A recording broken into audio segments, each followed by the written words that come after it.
Hi అండి. నమస్తే. నేను మీ సుస్వరవాణిలు. ఆరోగ్యమే ఆనందం. అందరూ బాగున్నారు కదూ? మేము బాగున్నామండి. వేసవికాలం వచ్చిందంటే మండే ఎండల వేడితో హస్సు హుస్సు అనుకుంటూ ఉక్కిరిబిక్కిరి అవ్వడం, దాంతోపాటుగా చాలా ఇళ్లల్లో మన అమ్మమ్మలు నాన్నమ్మలు కాలం నుండి వస్తున్న వారసత్వాన్ని పాటిస్తూ ఇంట్లో అంతా కలిసి కొన్ని పనులు చేసేస్తుంటాం కదా. అవేమిటా అనుకుంటున్నారా? అవేనండి, రకరకాల పచ్చళ్ళు పెట్టేసి పొడులు, వడియాలు, పసుపు, కారం లాంటివి తయారు చేసి వాటిని పిల్లలకి ఊర్లు పంపిస్తూ తెగ హడావుడిగా ఉంటుంది కదా. అందులో భాగంగా మా ఇంట్లో కొన్ని రకాల వడియాలు పెట్టారు. అందులో ఒక రకం వడియాలు మీ సుస్వరవాణిలతో వింటూ చూసేయండి. బహుశా ఇవి మీలో చాలామందికి తెలిసే ఉంటుందిలేండి. అయినా ఎవరికైనా ఉపయోగపడుతుందేమోనని అనుకుంటున్నా. ఈ వడియాలు ఆలు క్యారెట్తో చేసినవి.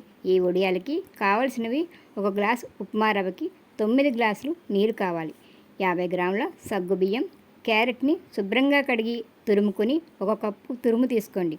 అలాగే బంగాళాదుంపలు కూడా శుభ్రంగా కడిగి దాని తురుముని ఒక కప్పు తీసుకోండి. తగినంత ఉప్పు, ముందే తయారు చేసి పెట్టుకున్న 2 స్పూన్ల అల్లం పచ్చిమిర్చి పేస్టు, ఇష్టమైన వాళ్ళు కాస్త జీలకర్ర వేసుకోండి.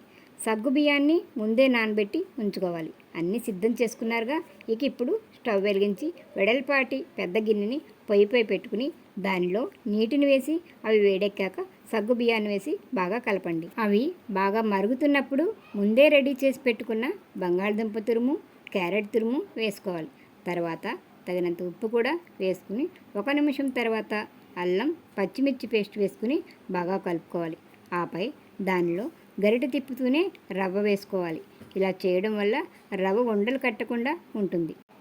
రవ్వ బాగా మెత్తగా ఉడికిన తర్వాత ఒక కాటన్ బట్టని తీసుకోండి. దాన్ని తడిపి గట్టిగా పిండి దానిపై మనకి నచ్చిన ఆకారాల్లో వడియాలుగా పెట్టుకోవాలి.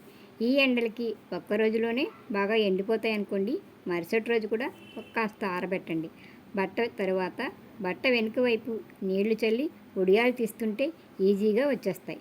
వాటిని 1 లేదా 2 రోజులు బాగా ఆరబెట్టుకుని డబ్బాలో అడుగున ఒక పేపర్ వేసి వడియాలు వేసుకుని గాలి వెళ్లకుండా గట్టిగా మూత పెడితే మెత్తబడకుండా ఉంటాయి. ఈ వేసవిలో పెసరపప్పు చారు, వడియాలు కాంబినేషన్తో అన్నం తింటుంటే శరీరానికి చలవ చేస్తుంది.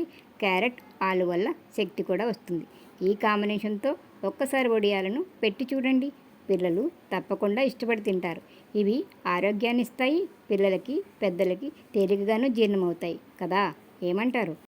బంగాళదుంప, క్యారెట్ వడియాలు రెసిపీ నచ్చితే వడియాలకి లైక్ వేయండి. ఎలా ఉన్నాయో కామెంట్ పెట్టండి. మీరిచ్చే లైక్ వల్ల వీడియోని మరికొందరు చూసే అవకాశం ఇచ్చిన వారు అవుతారండి. ఛానల్ని సబ్స్క్రైబ్ చేసి వీడియోని మీ మిత్రులకి షేర్ చేసి నన్ను ప్రోత్సహించండి. ఈ మండుతున్న ఎండల్లో శరీరానికి ఆరోగ్యాన్ని, చల్లదనాన్ని ఇచ్చే మరొక వీడియోతో మళ్ళీ కలుసుకుందాం. అంతవరకు సెలవు మరి. నమస్తే.